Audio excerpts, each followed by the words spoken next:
Hi, everybody who's joining. We will get started in just a minute here. We'll let people log in and settle in before we get going.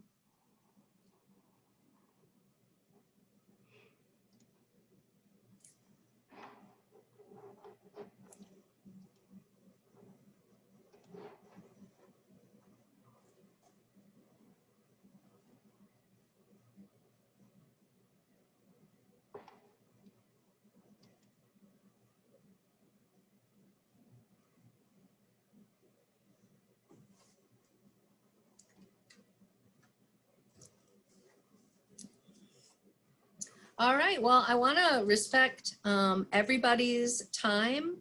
And we're really excited to have so many folks interested in fair housing and the history of access to fair housing here in Nashville. My name is Mel Fowler Green. I'm the director at the Metro Human Relations Commission. And I'm excited to be co-hosting this with my friends at the Tennessee Fair Housing Council.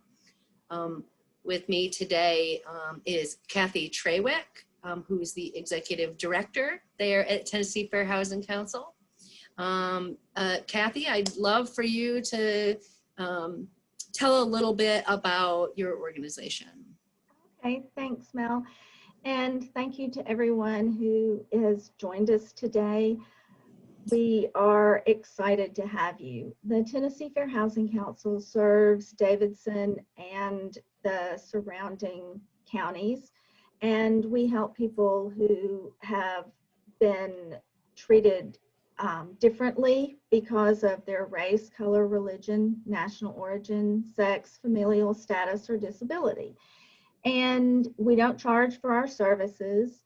And a lot of times we can help people who have landlord-tenant issues because there's oftentimes an intersection between landlord-tenant issues and fair housing issues, especially if it involves a person with a disability. So we're glad to have you, and you'll learn a whole lot more about fair housing through these two presentations. And I'm excited too to be joined by Patricia Bell, also with the Tennessee Fair Housing Council. If you want to tell us a little bit about your work there at the Fair Housing Council, Patricia, and introduce yourself. Sure. So I am the program manager here at Tennessee Fair Housing Council, and I do a lot of work with the investigation and testing. I'm really excited to be here. I am originally from the Philadelphia area. I came to Nashville in 2018. I got to work with Metro Human Relations Commission as an intern for about 1.5 years. So I'm really excited to be presenting with Mel and to talk to you all today about fair housing. Well, great. Before we get going, a couple of housekeeping matters. I welcome any attendees to use the chat to carry on conversation. And if you have specific questions for the presenters, we would love it if you would use the Q&A function down at the bottom, where you can ask questions. Kathy is going to monitor that for us, and if there's a question that she can answer in writing based on her long experience with fair housing, she will go ahead and do that. But she will also make sure that those questions get to Patricia and I. But if you're also welcome to, like I said, carry on having a conversation with each other too in the chat. And we are recording this, so it will be available for other folks on your staff or anybody who is interested afterwards. And hopefully I will be recording it right, so our great ASL interpreter will be on screen for the whole recording, so it will be accessible for a larger group in the community going forward. And I do want to thank her for being here from Bridges. We're very excited to have you here with us. Okay, so let's see. I am going to start by getting us a share screen.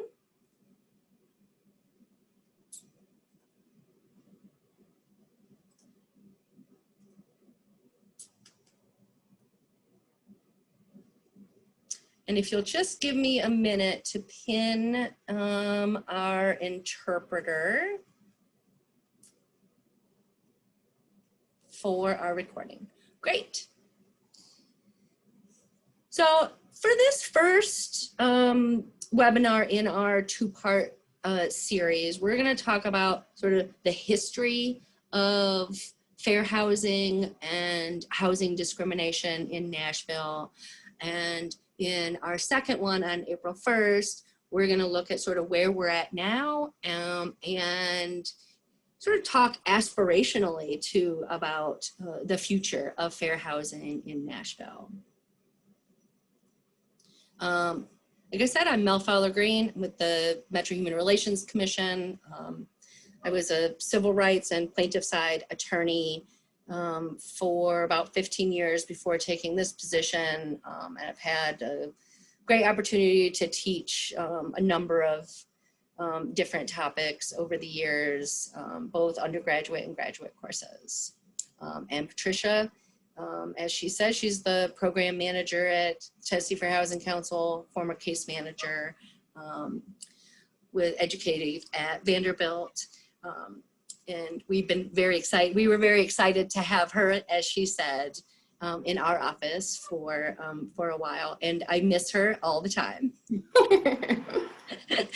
I do want to point out that this work is funded in part by a grant from the U.S. Department of Housing and Urban Development, and the work that we're presenting here is solely the responsibility of us presenters and our organizations, and not necessarily the views of the federal government. You got to say that kind of stuff when you do grant funded stuff. Yes. So, you know, I'm going to start from the premise, right, that there are these significant, provable, like, data-backed disparities that persist in American life, often along lines of difference, right? Racial, ethnic, gender, social ability, and often like intersectionally. And, you know, these disparities persist despite the fact that we've had a formal dismantling of slavery and Jim Crow laws. We've had the adoption of civil rights legislation that prohibits many forms of discrimination, most of it aimed at intentional discrimination. And we've had all kinds of trainings and workshops and other educational opportunities aimed at ending these disparities. So what is happening that, you know, what's sort of behind the persistence? Well, the Georgetown law professor Cheryl Cashin was asked this very question, and she said, we don't have Jim Crow anymore, but what we have is a lot of the enduring structures of Jim Crow, often tied to where you live. And, you know, where you live has a real impact on your access to resources, right? Your access to schools, or quote unquote good schools, your access to healthcare facilities, supermarkets with affordable and healthy food, access to public facilities and green space, places to work, your transit options. Where you live has a direct impact on your own, like, personal bodily safety and the safety of your family. And then on top of that, home ownership has been shown to have a significant impact on net worth and one's access to capital. There's correlation with home ownership and educational achievement, civic participation, right? For instance, homeowners are more likely to know who their council member is and to participate civically. Home ownership also has an impact on health and health outcomes. And not only home ownership, but just where you live, right? There was the study from Harvard that sort of bore out the connection that, and sort of showing that your zip code is a better predictor of your health outcomes than your own genetic code. But home ownership also has a positive correlation with stability and overall quality of life. So sort of understanding where we are now, I think we also have to examine like, where we came from, how we got to where we are now. And going back a little in history, but I think it's important history, is talk about stolen land and broken promises. So the Indian Removal Act, 1830, authorized President Jackson to, quote unquote, negotiate with Southern Native American nations for removal to the federal territories in the West in exchange for white settlement of their ancestral lands. This process ultimately resulted in forced relocation of more than 46,000 Native Americans, including many from Tennessee. Here in Tennessee, there were the Chickasaw, Cherokee, and Shawnee, for example. And I think most of us are familiar with at least some of the history of the Trail of Tears, and I think universally this period and this particular federal action is understood now to be clearly underlying human rights violations and genocide. Going forward to 1865, there was this concept of, the 40 acres and a mule. It's commonly understood to be this post-Civil War reparations promise that was ordered by General Sherman. I will say, that's not entirely true. I mean, the history of that negotiation and concept for 40 acres and a mule was really kind of revolutionary in scope, and was certainly not General Sherman's idea, right? This was the sort of what it would have done is like the redistribution of, just about 400,000 acres with communities that were governed by Black people themselves. And of course, this promise was overturned by Andrew Johnson in the fall of 1865. And then around that same time, right, the Homestead Acts, 1862, and the Southern Homestead Act in 1866. The 1862 Act, any adult citizen or intended citizen who had never bore arms against the US could claim 160 acres of surveyed government land. They were required to improve that plot, and ultimately that original filer was entitled to the property free and clear, except for a small registration fee.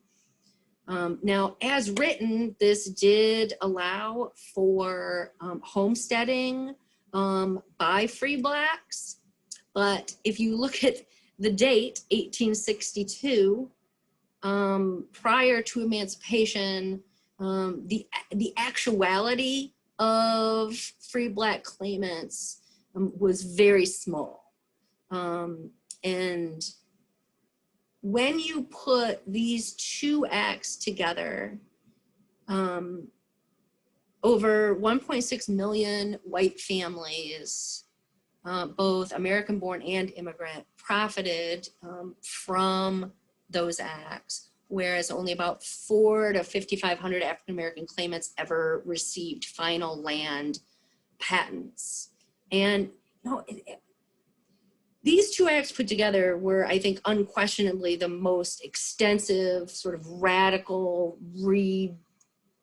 redistribution in governmental history here in the US. And the number of adult descendants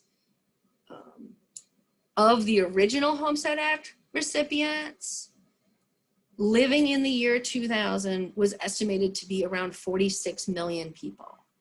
So let me say that again, right? In the year 2000, there were 46 million people in the US who were descendants and beneficiaries of that redistribution. That's about a quarter of the US population. And of course, African Americans and Native Americans were significantly cut out of that benefit. And then when you think about the farmland in the South, in 1910, Black farmers owned nearly 16 million acres. In 1920, 925,000 Black farms, that accounted for 14% of the farms in the US. And then by 1975, there was only 45,000 Black farms remaining. And then today, 1% of rural landowners are Black, so that accounts for about 2% of the farms. Of the billion acres of arable land, Black farmers today own little more than 1 million acres. And, this was, we could do an entire webinar on like how we got from 1910 until today with those numbers, but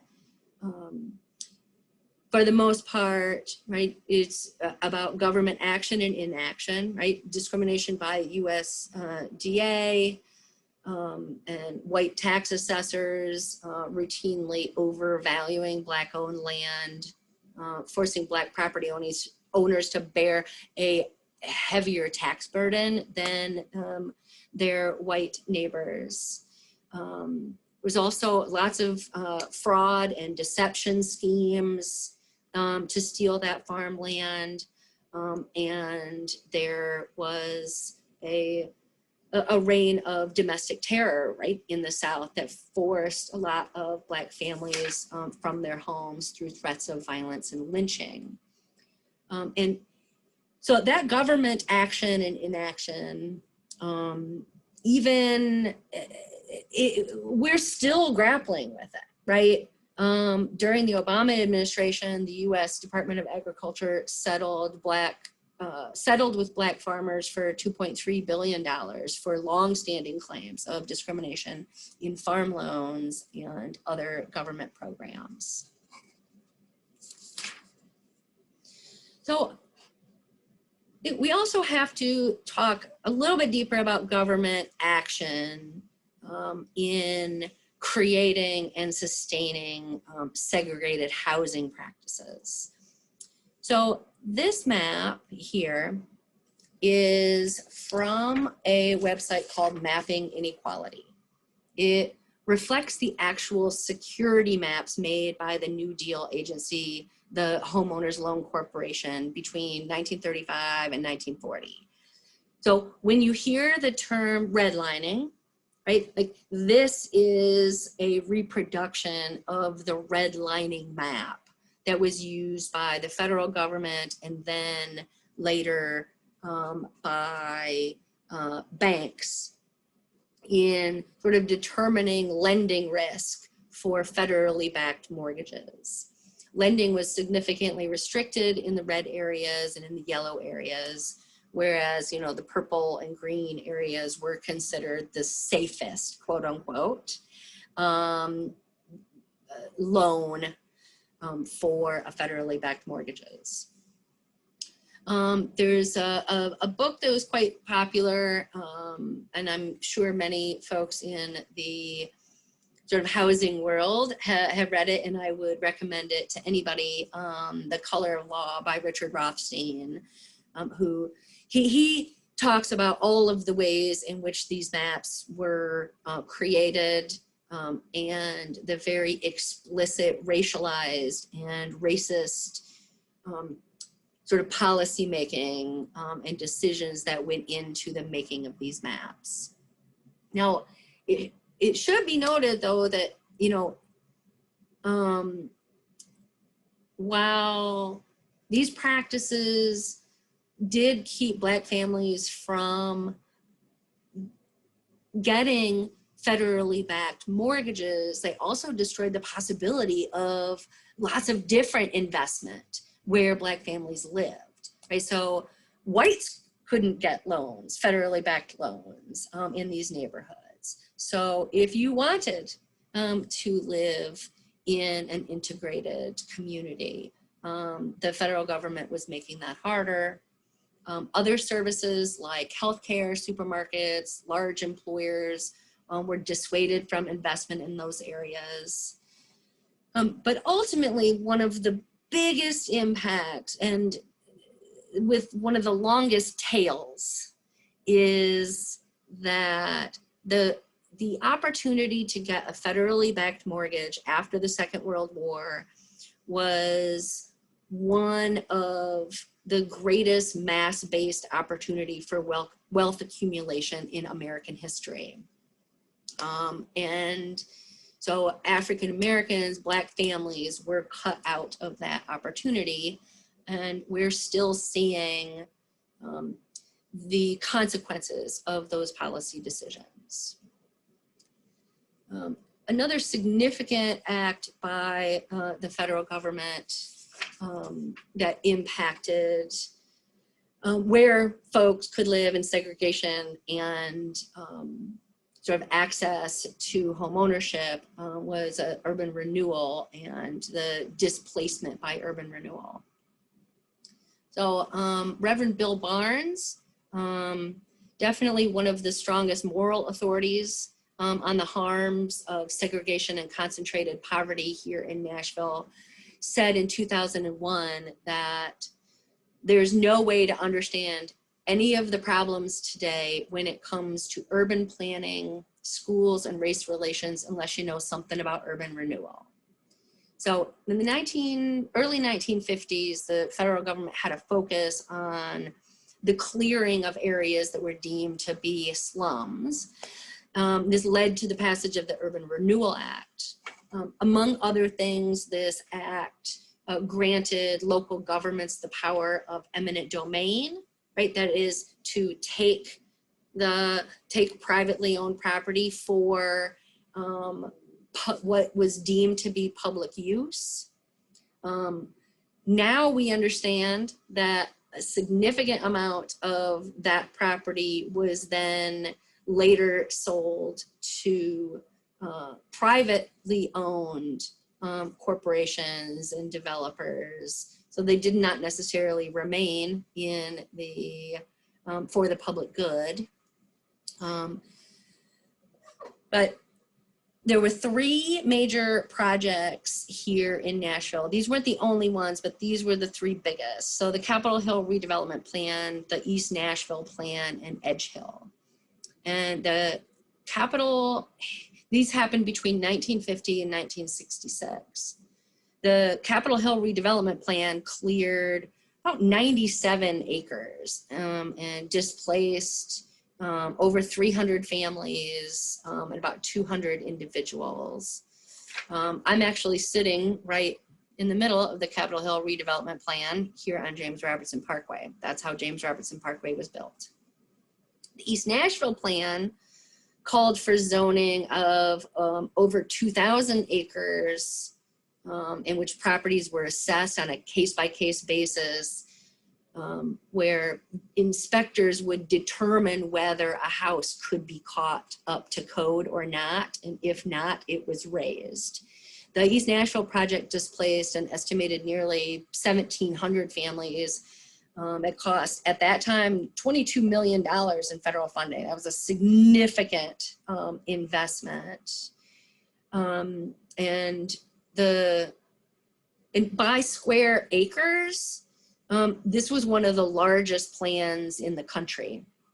But the Edge Hill project lasted from 1966 to 1972, cost about $14 million in federal funding and displaced over 2,000 families, 84% of whom were Black. When compared to other urban renewal projects in cities with similar population sizes, the Edge Hill project displaced some of the highest numbers of Black families in the country. But it didn't go without some resistance.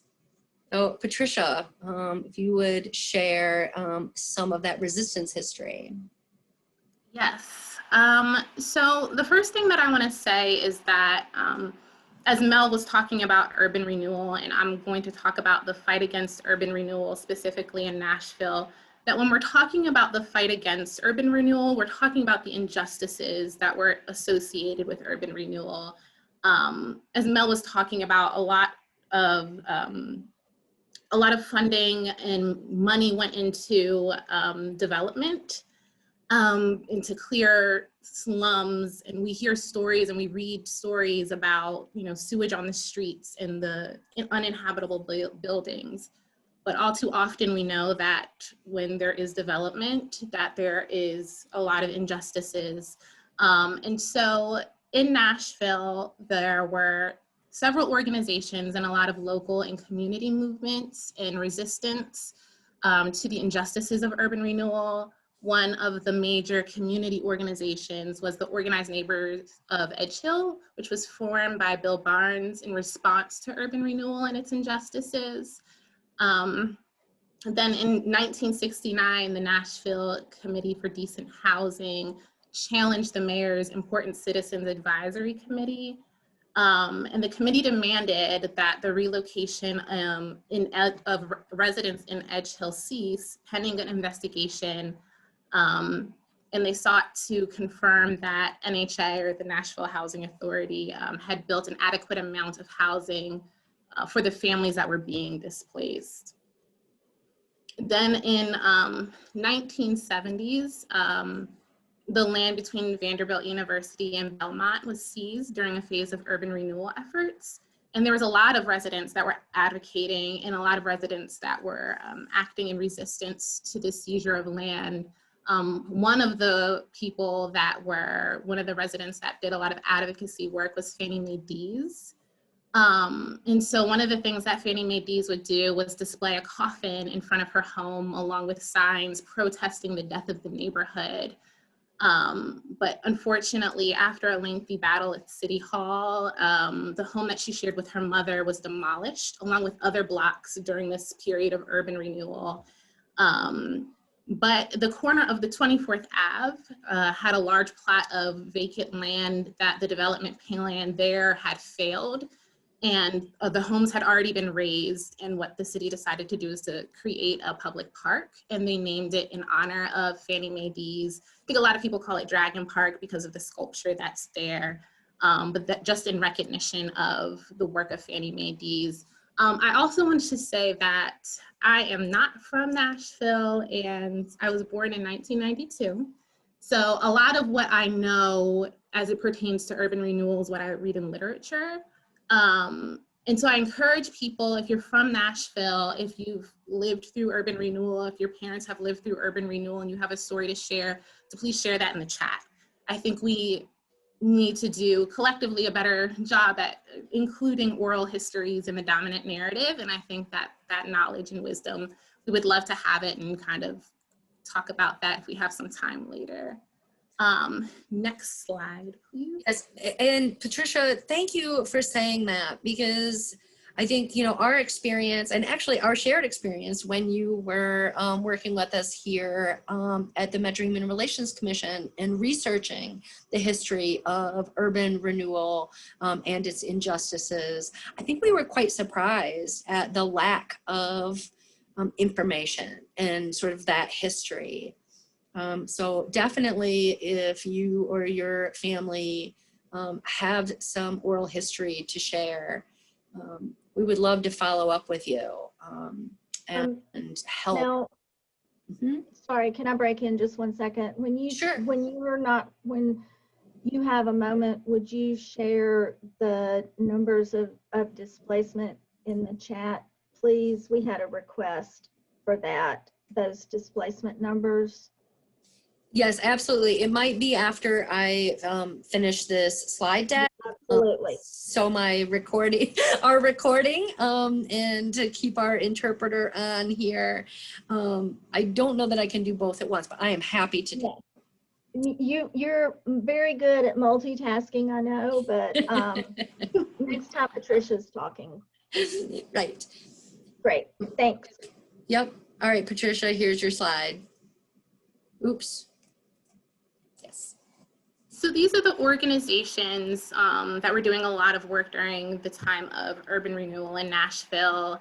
So you have the Tennessee Commission on Human Relations, Nashville branch of the NAACP, Edge Hill Citizens Organization, the Tennessee Council on Human Relations, and Nashville Christian Leadership Council, which we know also did a lot of work during the civil rights era and a lot of the work at the sit-ins. But these organizations also signed a joint resolution for the Nashville Housing Authority to stop the acquisition of property until adequate homes at reasonable prices were available, and that a committee be formed to safeguard fair housing for citizens. And one thing that I'm probably going to say a few times throughout this series is that, you know, fair housing didn't just start and stop in 1968, right? There was a history that we're continuing the work of, and we're continuing the work of people that have come before us, and we still have a lot more work to do. And so I just wanted to take that moment to acknowledge the strengths of the city of Nashville, the strength of the people that have come before, and then when we talk about maybe in our next series, the strength that we have as a community to continue the work of fair housing. So I'll hand it back to Mel. Great. So, in addition to government action or inaction in public policies, there were private actors that have participated in practices that have kept Black families from home ownership through things like restrictive covenants, block busting, bank redlining, subprime loans. Restrictive covenants were agreements written into the deed of real property that said, okay, great, I'm going to sell this house to you, but you can't ever sell it to someone who's Black or Jewish or Hispanic. And that was a promise that ran with the deed. Of course, it has since been found unconstitutional. And so those covenants cannot be enforced, but it's pretty fascinating. You can look all over the country, including here in Nashville, at deeds and still see the covenant running with the deed, still written in there while it is unenforceable by a court. And block busting is a practice using really racial fear sort of to get folks to make decisions about home ownership or selling their property or where they're going to live. If you've ever seen the play Raisin in the Sun by Lorraine Hansberry, that's a really great dramatization of block busting. But I do want to make it clear, like, these practices are still going on now. In fact, I sort of witnessed this block busting in my own neighborhood. I live in Woodbine in South Nashville, I've lived there since 2004. And, you know, just like many other neighborhoods in Nashville, the, you know, the desire to buy those properties has increased significantly, right? So like many other neighborhoods, you know, I live in one that gets postcards and letters and texts asking me to sell my home. But I was watching our council district's Facebook page. Don't ask me why I do that. That's really painful. I don't really recommend it. But it's a good way to keep track of what's going on in my neighborhood in some ways. And the Boys and Girls Club there at the corner of, you know, Briley and East Thompson was for sale. And there was a under contract sign put up. So everybody on the Facebook page is like excited about, oh, what's going to happen with the Boys and Girls Club? And does anybody have any information? And there was a response that somebody had heard from their friend who was in real estate that it was going to be Section 8 housing. And having studied the history of blockbusting, I immediately was like, oh, I'm seeing modern blockbusting, right? That's wasn't even a dog whistle. That was like a blow your eardrum out kind of whistle of sort of racism and, you know, fear of poor people moving to your neighborhood. So without doubt, with the intent of getting folks to sell their homes now. Then, you know, during the recession, there were higher income Black households were the perfect customer for subprime loans. Because there was a long history of discrimination within the mortgage industry and somewhat of a void in that market, the subprime loans were really tremendously profitable for the banks when the homeowner didn't foreclose, right? If you could keep the homeowner in a higher interest loan, you're going to make more money. So it was higher income Black households that were sort of like the perfect customer for those loans. Blacks and Latinos were 2.4 times more likely to receive a subprime loan mortgage than whites.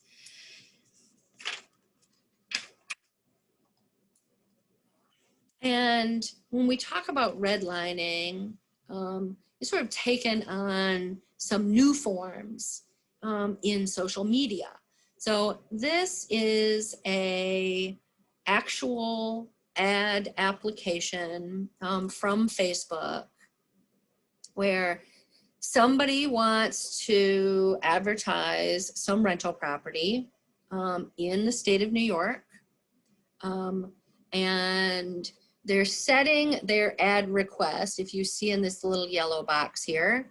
They want anybody who is in New York between the ages of 18 and 65 years old to see this ad, unless their Facebook page has an ethnic affinity, African American, Asian American, or Hispanic. So in 2016, the ProPublica reported that Facebook allowed these housing advertisers to exclude users by race, right? This is when this sort of came out. And what ProPublica said was, imagine if during the Jim Crow era, a newspaper offered advertisers the option of placing ads only in copies that went to white readers, right? That's basically what Facebook is doing nowadays. So the Department of Housing and Urban Development, HUD, they sued Facebook for violating the Fair Housing Act by allowing advertisers to limit their housing ads in this way. And I'm sure if you're interested, Kathy can also tell us more about other lawsuits against Facebook for these very things.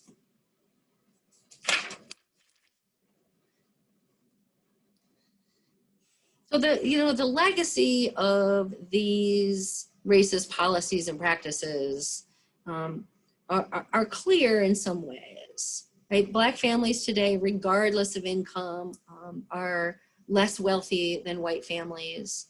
The Pew Research Center estimates that white households are worth roughly 20 times as much as black households. Only 15% of whites have zero or negative wealth, while more than a third of black households do. And if you look at this map here, this is a map, probably a tiny bit dated. It's the median household income of residents here in Nashville, 2012, 2016. It's from a census website called Opportunity Insights. It's a great little platform if you haven't played with it. But if you're familiar with Nashville, you sort of look at this map and think about overlaying that original redlining map on top of it, right? It's not an exact one-to-one, but I'm just going to be honest. I thought I was a genius when I saw this connection.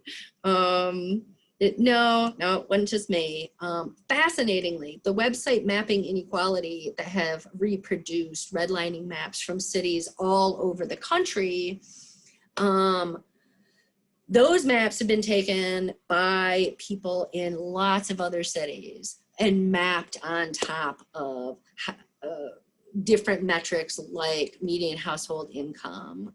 And they're seeing the same sort of things that we see here in Nashville, right? That there's sort of correlation between these two maps.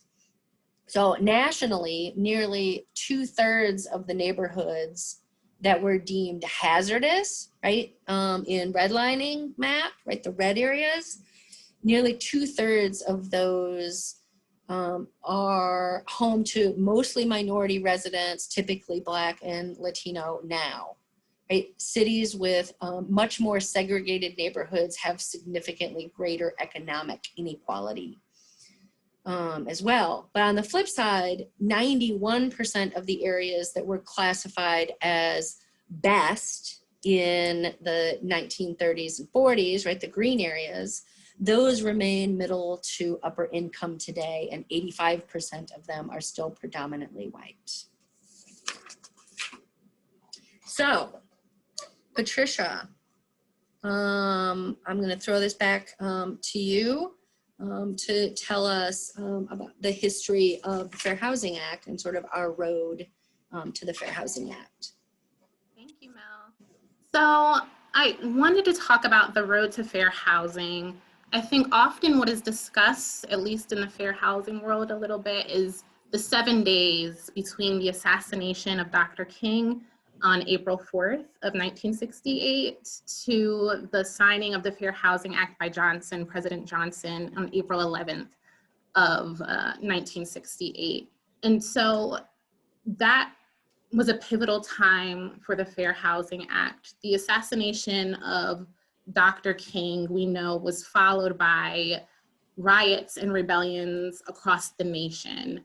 And in response to the frustrations within cities, legislators and Congress came together to pass the Fair Housing Act. And I guess there's a couple schools of thought. I think the first school of thought is that this was done to pacify a lot of the rioting and rebellion happening throughout cities across the nation. Another school of thought is that, this has been legislation that the Johnson was trying to push and provided kind of this political leverage to finally get a lot of things done within that week. But I encourage you to watch a documentary called 7 Days. It chronicles the 7 days between the assassination of Dr. King and the signing of the Fair Housing Act on April 11th. It can be found on YouTube. It's about 9 minutes long. It's not long at all. And it kind of just shows the back and forth that was happening within Congress and the push and all of the frustrations within Congress, within the nation that happened during that week to finally get the Fair Housing Act passed.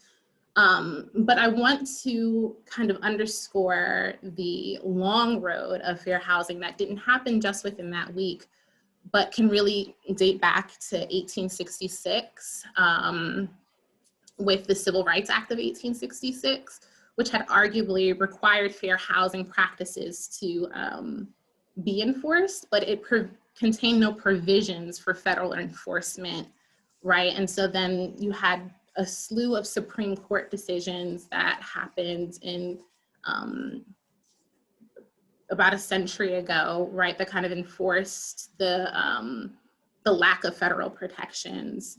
And so the road to fair housing beginning in 1866, the lack of federal enforcement kind of left the protections of the 13th, 14th Amendments and the protections within the Civil Rights Act of 1866 kind of empty, right? And so for about a century, there was no enforcement. And even now with the Fair Housing Act, right, again, we've come a long way and we still have a ways to go because discrimination still occurs. We still have and are fighting for protections and the enforcement of the Fair Housing Act. So next slide, please. So in 1968, Johnson signed the Fair Housing Act, and the Fair Housing Act in 1968 protected the characteristics of race, color, religion, and national origin. And then Mel, if you click one time. So, and when Johnson signed it, he said, "We have come some of the way, not near all of it. There is much yet to do," which, you know, more than 50 years later, 2021, it still rings true. There's still discrimination that we know happens, and there's still a lot of work that we need to do. Next slide, please. So the amendments in 1974 and 1988 were added to include more protected classes. So in 1974, the Fair Housing Act was amended to include sex as a protected class, which was folded into the Housing and Community Development Act of 1974. And then in 1988, the Fair Housing Act was signed into law by President Ronald Reagan to extend protections for people with disabilities and familial status. Next slide, please. And so today, right, rather recently, in June of 2020, the Supreme Court ruled in a 6-3 decision that discrimination on the basis of sexual orientation and gender identity is discrimination. And so that happened on the employment side, right? Because they were going off of the Civil Rights Act of 1964. But then in January, President Biden signed the executive order on preventing and combating discrimination on the basis of gender identity or sexual orientation.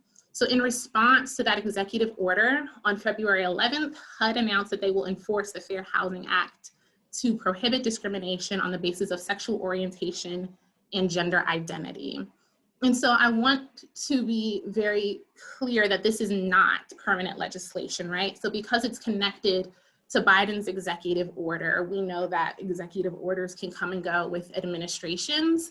It's not permanent. They didn't make an amendment to the acts. And so the Equity Act or the Equality Act that is in Congress now would make an amendment to both the Civil Rights Act of 1964 and the Fair Housing Act of 1968. And so that amendment, like this amendment in 1974 and in 1988, would explicitly ban discrimination on the basis of gender identity and sexual orientation in the workforce, in housing, and education, and other areas of life in the United States.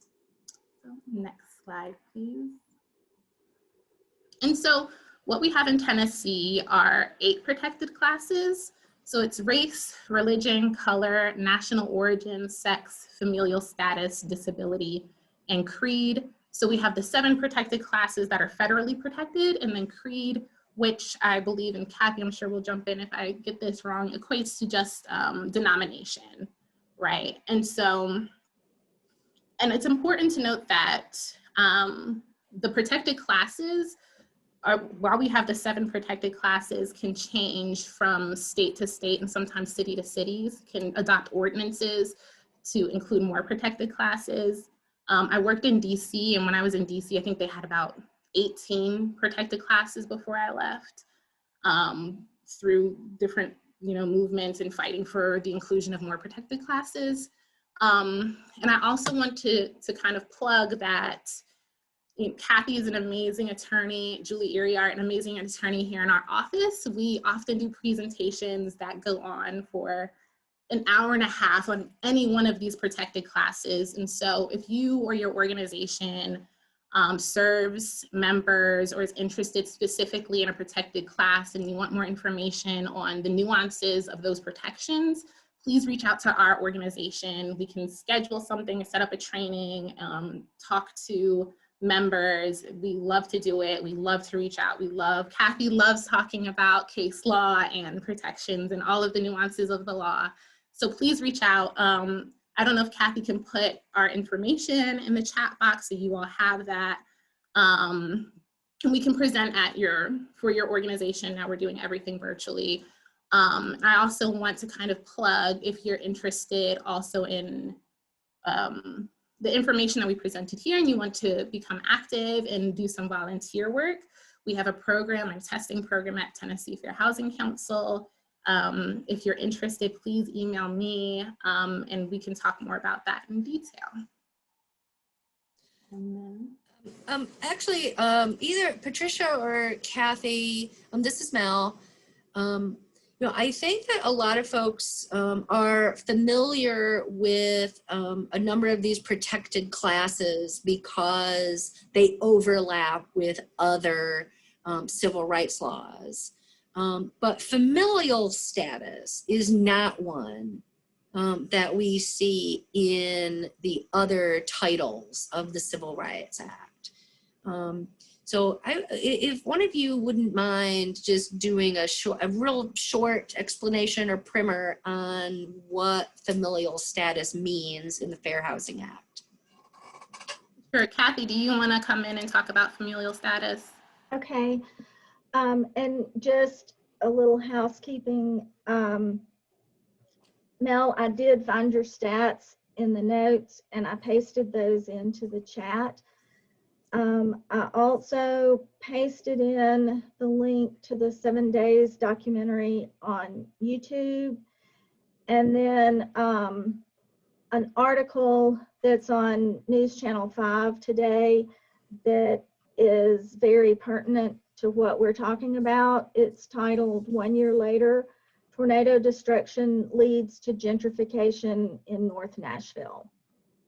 And I thought that that was very appropriate to what we're talking about today. So I have put all of that information into the chat. Thank you so much, Kathy. Oh, you're welcome. So familial status is the presence or intended presence of children under the age of 18 in a household. And the reason that this is so important is because it protects not only families with children, but it protects expecting parents. It protects grandmothers who are getting custody of their grandchildren. It also protects like a mother who may have temporarily lost custody of her children and lives in subsidized housing. And as you probably know, in subsidized housing, the number of bedrooms that you are permitted to have is based on the number of people in your family. And if a mother has temporarily lost custody of her children, technically she would only be entitled to 1 bedroom. But because of the familial status protections, if she's working on getting her children back and can articulate that and maybe provide verification, then she's entitled to the bedrooms that she would need to get those children back. Because think about it, she would be caught in a vicious circle of, well, you can't get your children back because you don't have a place for them to sleep. And then, no, you can't have bedrooms for the children because they're not present. So it's very important in that way. It's also important because many times I've done training to young women who say that they had been evicted because the landlord found out they were pregnant and we don't want children here. And I've only been, well, it seems like a really long time. I've been doing this since 2003. And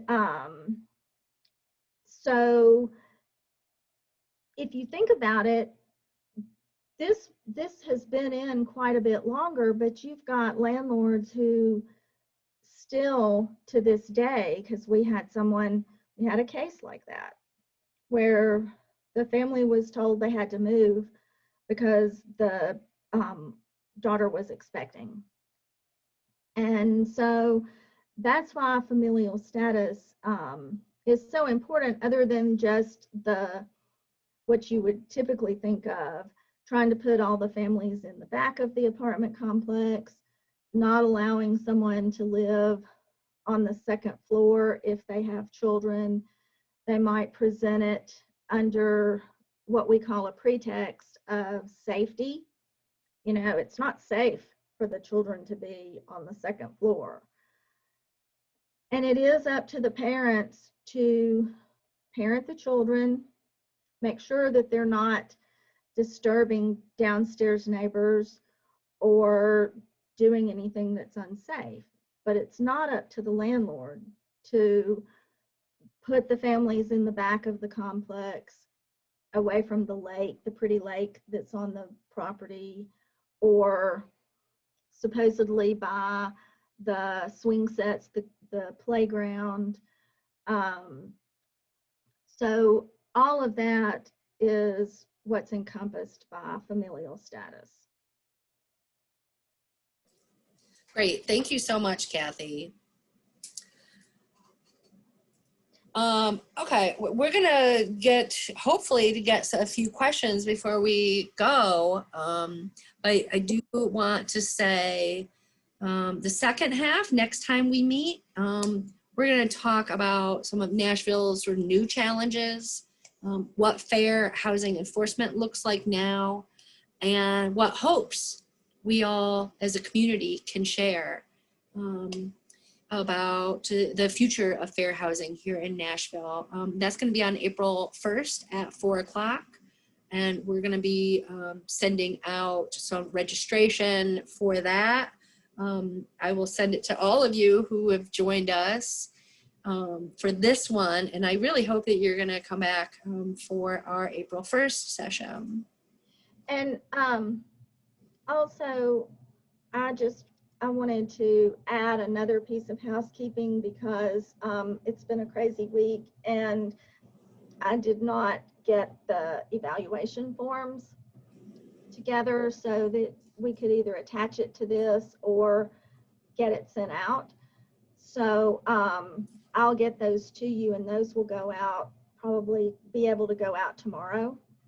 And if it will be in a very easy format, if you could take just a few minutes, please, because again, our grants, we're funded by our grants, and we also use these to help tailor our future presentations and make sure, because we want to provide the topical and pertinent information for you. I don't have any questions right now in the questions and answers. And I don't know.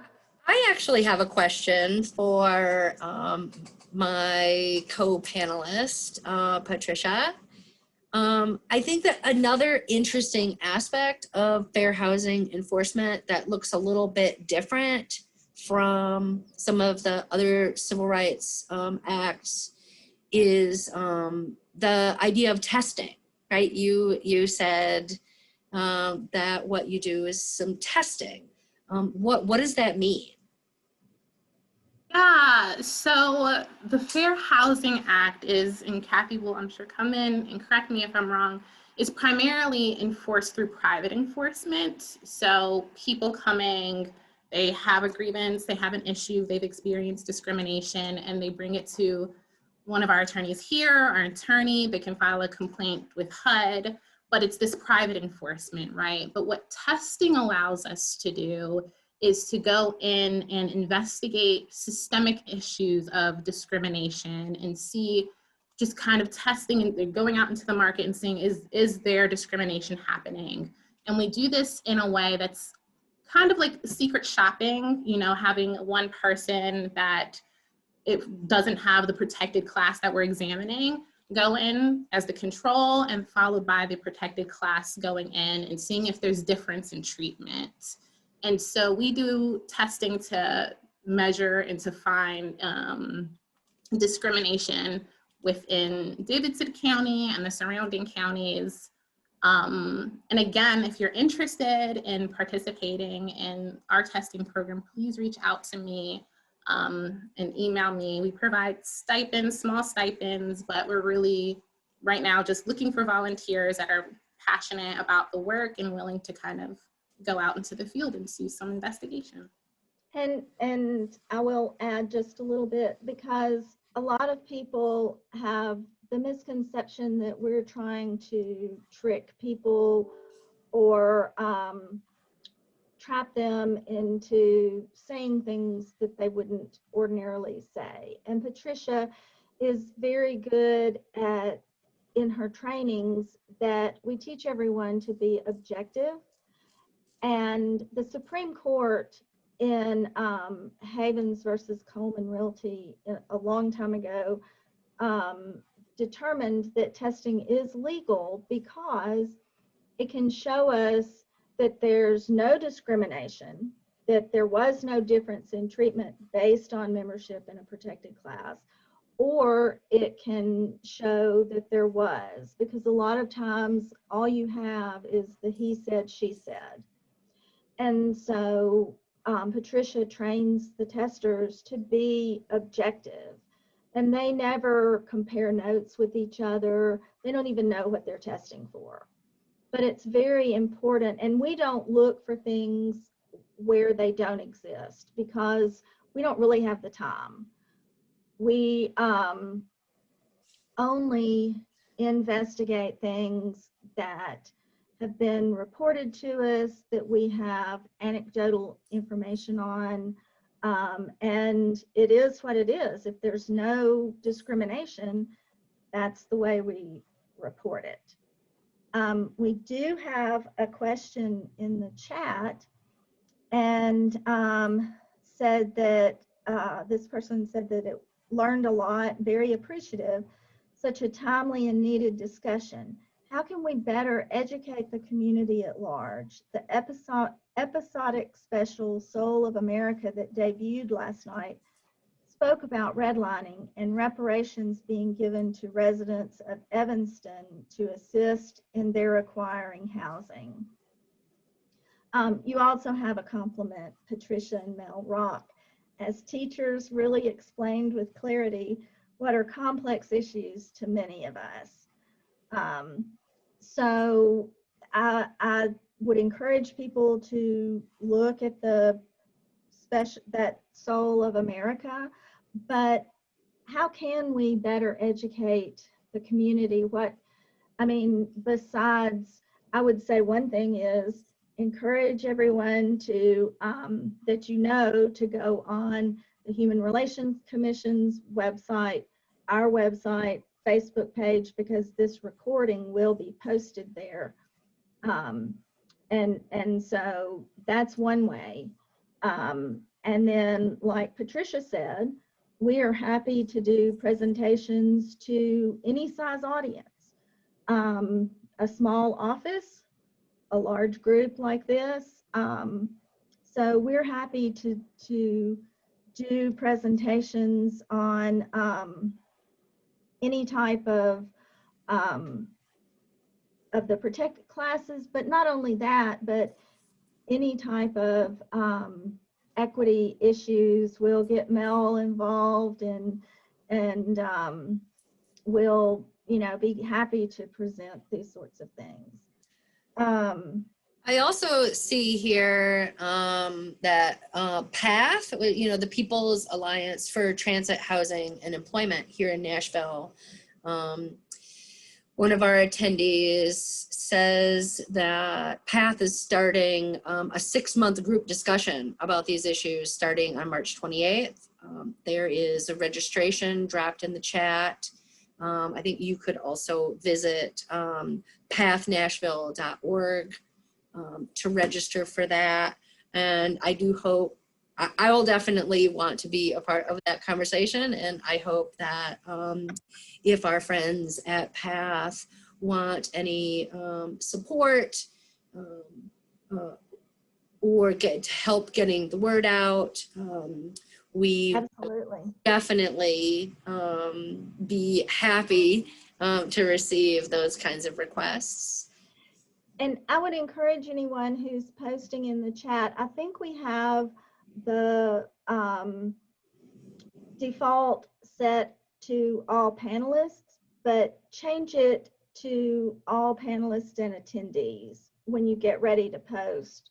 I've been trying to copy and paste back into the chat, but please change your default, because so that I make sure that I haven't missed anything. And we will download the chat and share it with any attendees who are interested. Absolutely. I wanted to say just something really quick in regards to the last question that was asked. I think that we know through research that a fraction of discrimination is reported in housing, right? So I think a major thing that we can all do is, as we begin to learn about our protections, is to share the information with people. When I was working in case management, I worked in permanent supportive housing. I remember taking my first courses in kind of fair housing education and thinking that, oh, I'm going to take all of these landlords to task, you know, because I saw discrimination happening all the time. And then in reality, I found out that just talking to landlords, sometimes they didn't know that they were discriminating. They didn't know about the law either. And just spreading that information, I think, was the best thing that I could have done in that capacity, in supporting and advocating in that way. So I encourage people, if you're not familiar, reach out to, like Kathy and I have said, that we do trainings and become familiar with and help and support people in filing the complaints that have experienced discrimination. Yes, and we have materials in a number of different languages that we're happy to share. Spanish, Arabic, Somali, one of the Kurdish dialects, what else? Vietnamese? Yeah, Vietnamese. So we have these brochures, our general brochures, in all of these different languages, and our intent is to order more or have more translated as money funding permits. And so we'll have more available in the different languages. So we're happy to share those also. There's also no, there's no income limits to our work. And we work very closely with legal aid, but legal aid has income limits that they're required to follow, and so we do not. And we have had people in extremely nice, expensive homes that they own that have been denied the ability to install ramps or make modifications to the homes that they own by their HOA. And so discrimination knows no income, there's no income barriers to it. And it's also not only subsidized housing, but all residential housing, whether it's subsidized or open market. That's a good point, Kathy, because I think that there's, I've heard misconceptions in the community, right, about who has rights under the Fair Housing Act, right? And it's not just government or not just housing that's subsidized by the government, but Right. includes any property in the private market. And it's important to know also that everyone has a right of association. So just because a person is a white female doesn't mean that they can't be discriminated against, other than the familial status and disability. I've had clients before I had one in particular when I worked at West Tennessee Legal Services. She was in Middle Tennessee, and she had a boyfriend who was Hispanic. And everything was fine until the landlord discovered that her boyfriend was Hispanic and told her that she either had to move or the boyfriend couldn't come over. And when she went to several private attorneys, they told her, you can't be discriminated against because you're white. And that's not true. And there are court cases, and I'm having a very senior moment and can't call the name of the court case, but it also talks about because the white resident of an apartment complex sued because they felt they were being denied the right of association with African Americans. It was a race issue at the time. And I'm sure there are people on here who are shaking their heads because I should know the name of that case, but I'm having a very senior moment right now. And so, but yes, it is about right of association. And so, it doesn't matter if you are a white female. Depending on the circumstances, you can be treated differently. Question, do we assist undocumented immigrants? Yes. We do not have requirements that a person be documented. But we're very careful.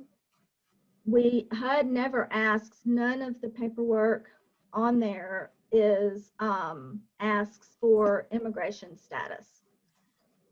They do not have to provide that to us. I will say, and we're very careful and very mindful that the landlord, there's nothing we can do to stop the landlord from turning someone in if they are undocumented. We cannot, we do everything we can. It's against the law for a landlord to take action against them in retaliation. Now, I will say that the current administration, I think it might not be as scary, but, But again, there's only certain things that we have the ability to control. And I always talk with our clients about that and let them know, because they need to make an informed decision. And it's heart-wrenching to have to be in that situation where, you know, we know that something bad is going on and we want to help them. But, and you know, if there's an unlawful eviction, we can file an unlawful eviction and attach a temporary restraining order, you know, to keep them in the housing. But if the landlord calls ICE, you know, there's not a lot we can do. So I hate that. And if we ever really had a dire situation, we would reach out to immigration attorneys to kind of work with them and see and see if there are protections, you know, let them look at the case. Is there something that we can do before we alert the landlord? Someone was asking a question if our agencies are involved in the work done by the state's Human Rights Commission, and yes, ours is if we help someone file a complaint with HUD, then the Human Rights Commission is considered a substantially equivalent organization. And so oftentimes HUD will transfer the case for investigation to the Human Rights Commission. There have also been times when they've reached out to us because they may have a person with a disability who really needs representation, and they can't represent the person. They are a neutral organization. It's very rare that happens, but there have been times when that's happened, or they've reached out and asked us to help testing because they're really not sure if something is going on. Because it's like we tell our people, if a landlord is nasty and they're nasty to everyone, then that's not necessarily illegal. But if they're nastier to one group, members of a protected class, than they are another, that's where it's illegal. Unfortunately, not everything that's unfair is illegal. You know, and that's hard. That's hard.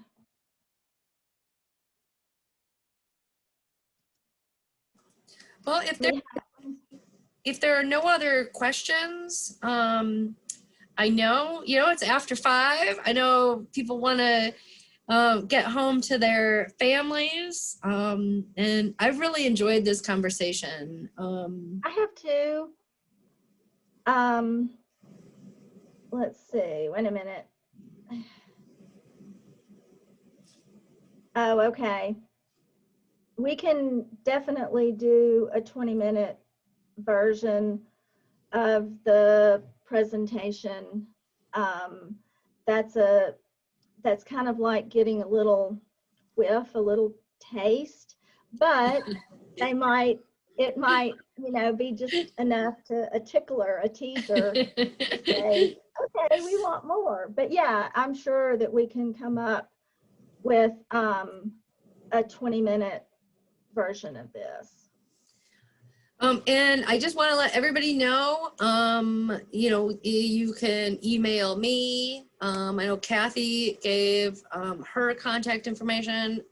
I, in full disclosure and candor, am the president of the board of the Tennessee Fair Housing Council. So I know how to find Kathy and Patricia. So if you got my email, definitely connect you guys. But I just want to thank everybody for joining us today. And it's always a pleasure to work with the Tennessee Fair Housing Council. And I look forward to our aspirational conversations about the future Yes, on and April 1st. think about questions for us when we come back. And also watch your email, please, for the evaluations to come out. They will be in a very simple format that will get returned anonymously to us. And Patricia's real magic at putting those sorts of things together. And so, to watch out for that. And please bring your friends, tell your friends, come back for the second one. Well, great. Thank you so much. Thank you. See you all April 1st. Bye-bye. Bye.